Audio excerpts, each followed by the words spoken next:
It's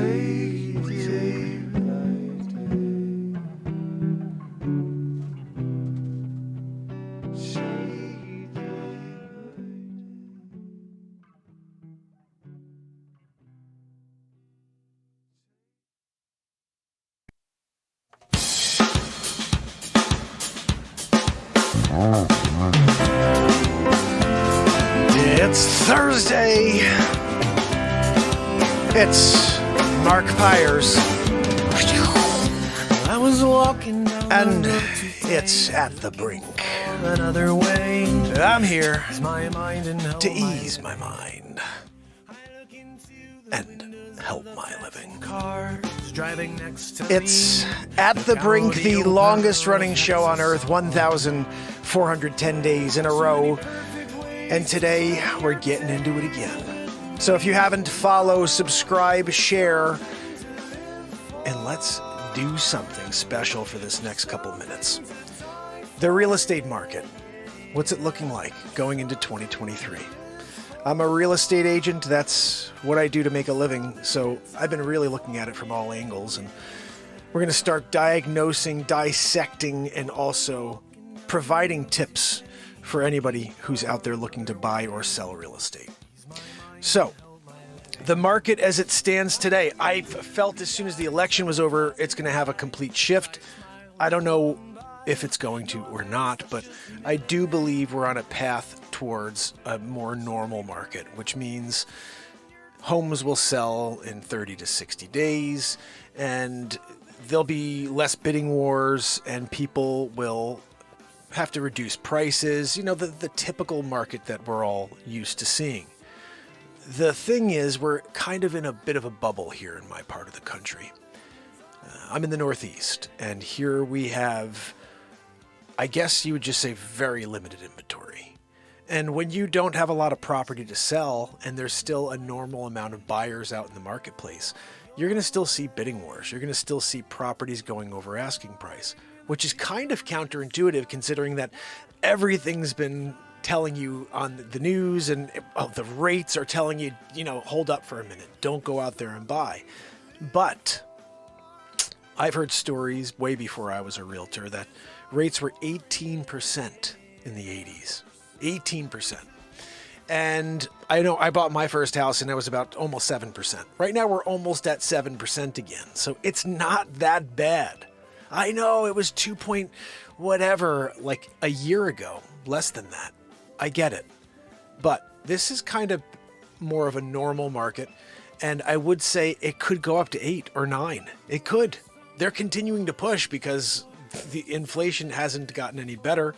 So they're going to keep raising the rates. And that means that you'll start seeing 7.5. You'll start seeing 8.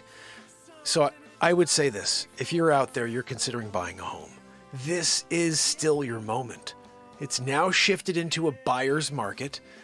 You are going to deal with some bidding wars, especially in my part of the country, or you may be in a part of the country too. You're like, yeah, there's only 3 houses in this price point.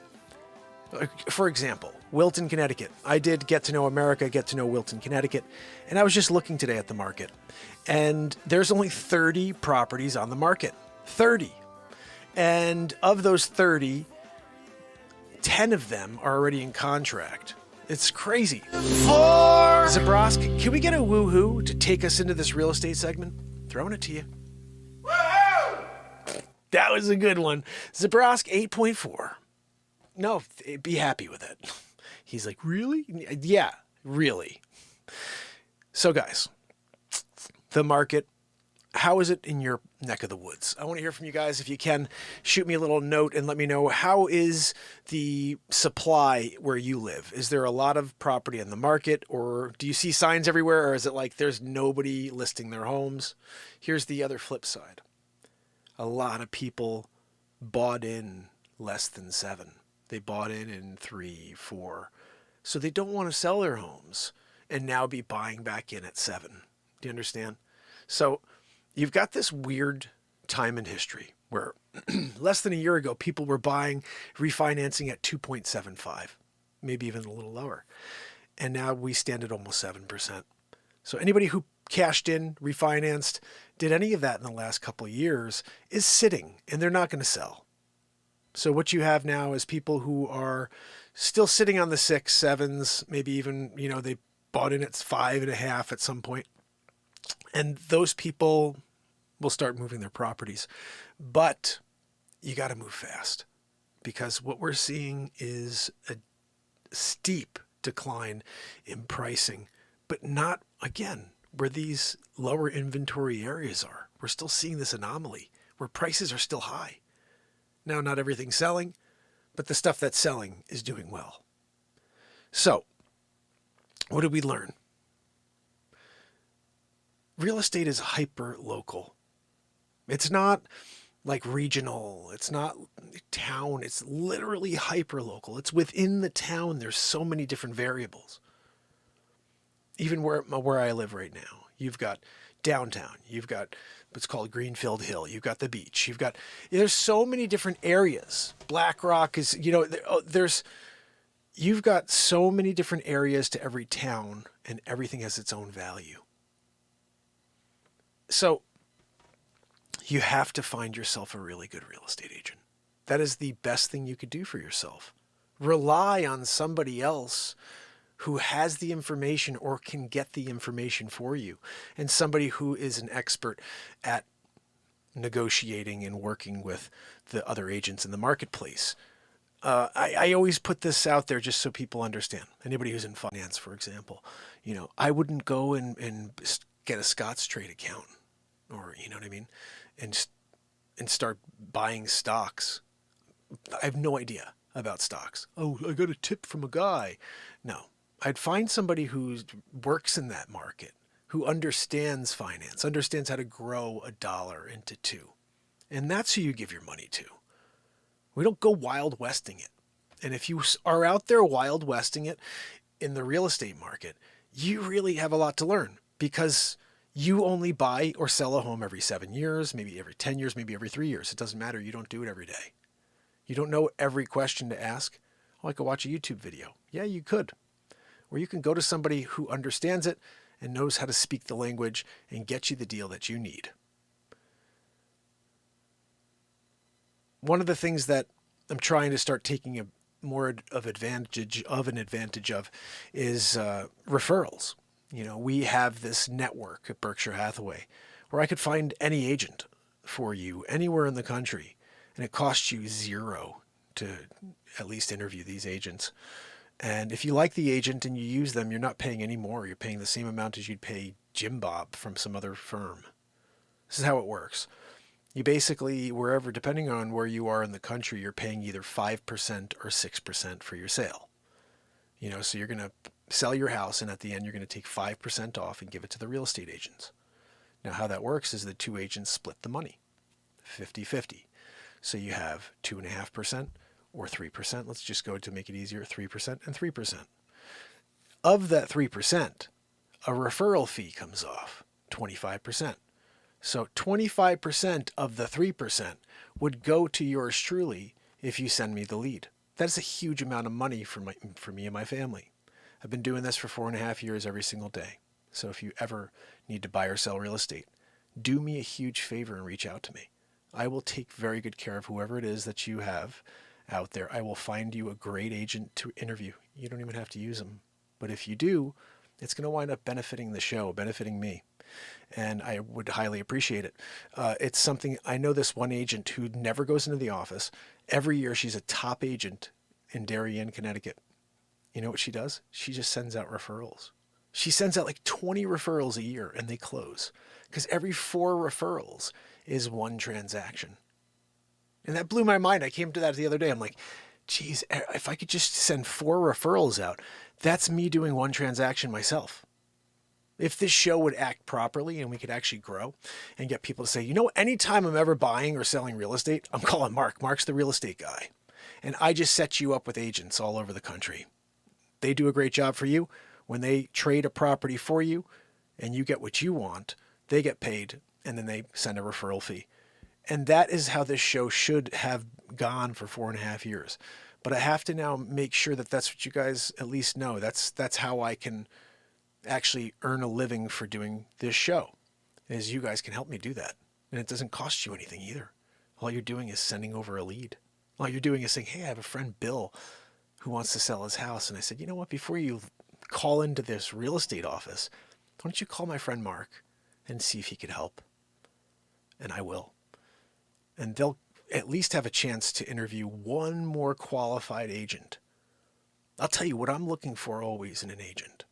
If I'm going to try to find someone to send to you or to one of your friends, I'm looking for somebody who understands how to hustle and also understands that the only way to get the most money for your friend, if they want to sell their house, for example, is to open it up to the deepest pool of qualified buyers.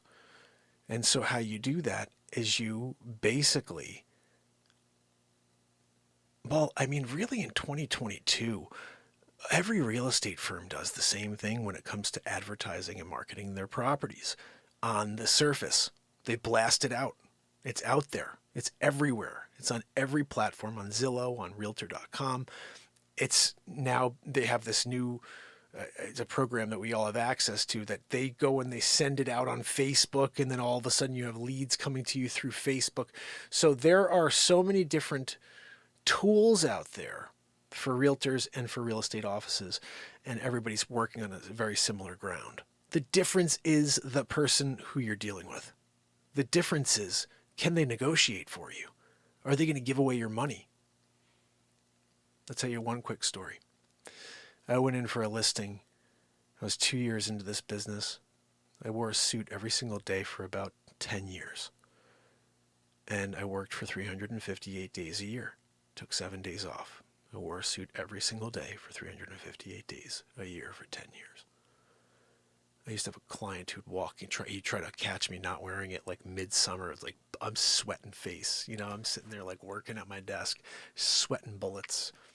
And he comes walking, looking around the corner. Oh, I thought I'd catch you not wearing your suit. I said, Jeff, I have my suit on because if that phone rings right there, I'm ready to go. Jeff was awesome. So I go on this listing call, and I just invested in drone technology. This is 2013. And I got this drone, and I'm really excited because nobody else had thought of it yet. And so I was getting, I was just like amped about this. And Jeff, the same guy I was telling you about, reached out to the paper, who got in touch with Channel 12 and Fox News in Connecticut and NBC in Connecticut. And for a full year, I was all over the news as the guy who created drone technology or brought it to Fairfield, Connecticut, to Fairfield County. So I've got a plaque over here I could show you. I've shown you before, but 2013, it's October.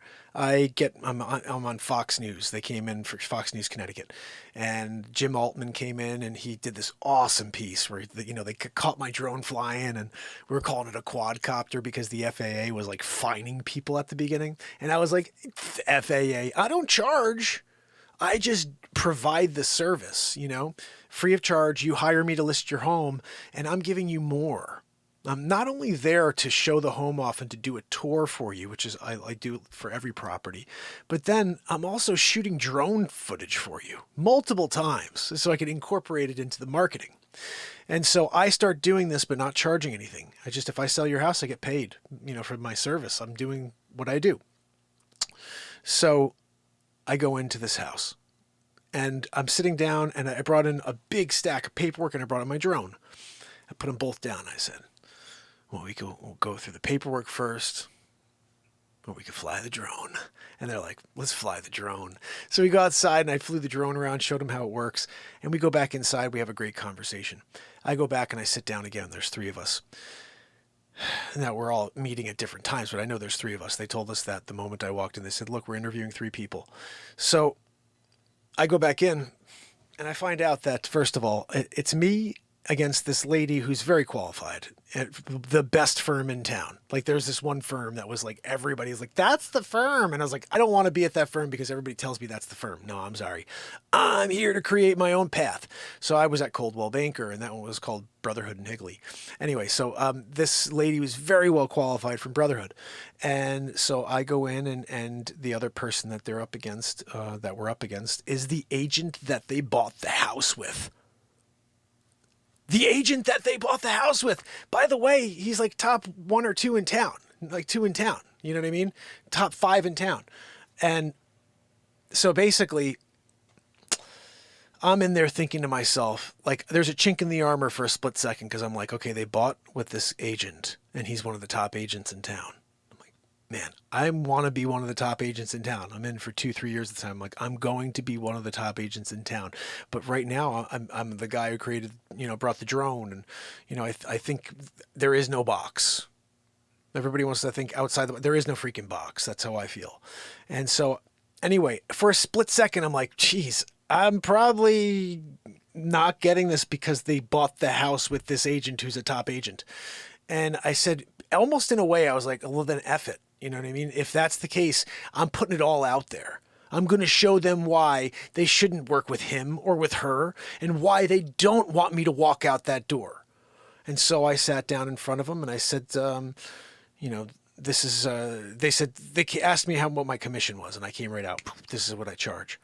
And they said, well, can you do it for less or whatever? And they had like a figure. Can you do it for? And I said, no, I'm sorry. And I said, first of all, anybody who sits in front of you and says they're willing to take less, how are they going to treat a buyer when your offer comes in and you get this offer you're not happy with? They're going to freaking push you to take the offer because they're willing to take less for themselves. Then that means they're willing to take less for you. And I'm like, yeah, that's very true.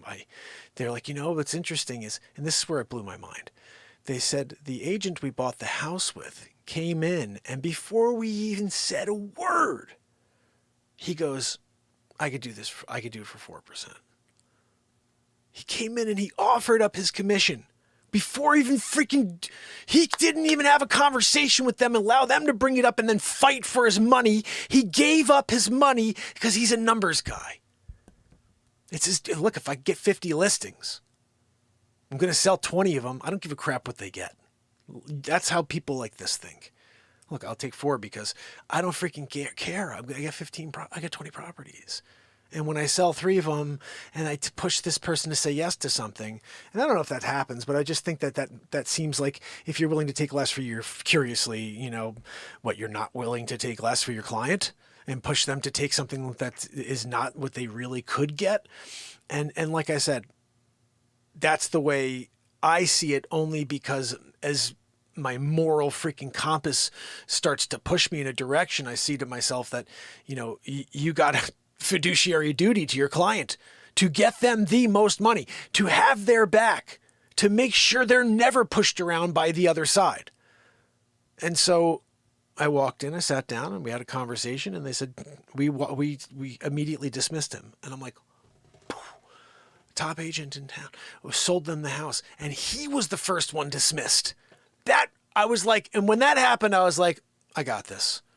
Because I know at the end of the day, most people want somebody who thinks differently. If they're trying to sell their home, they don't want some cookie cutter idea when they have something unique, or when they want to splash the market and get a really big impact and have people look. And so the difference between what I would say most people are trying to provide and what I want to provide is that impact. I want to create the impact with some sort of powerful cinematic event, and then that's going to lead us to more and get us the buyer or potentially more sellers. So it's a lot, it's a mouthful, but I would say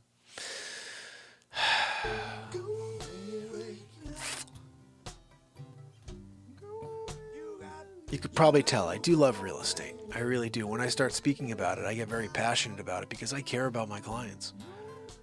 When I came up with Affect a Positive Change One Person at a Time, that was before the show became.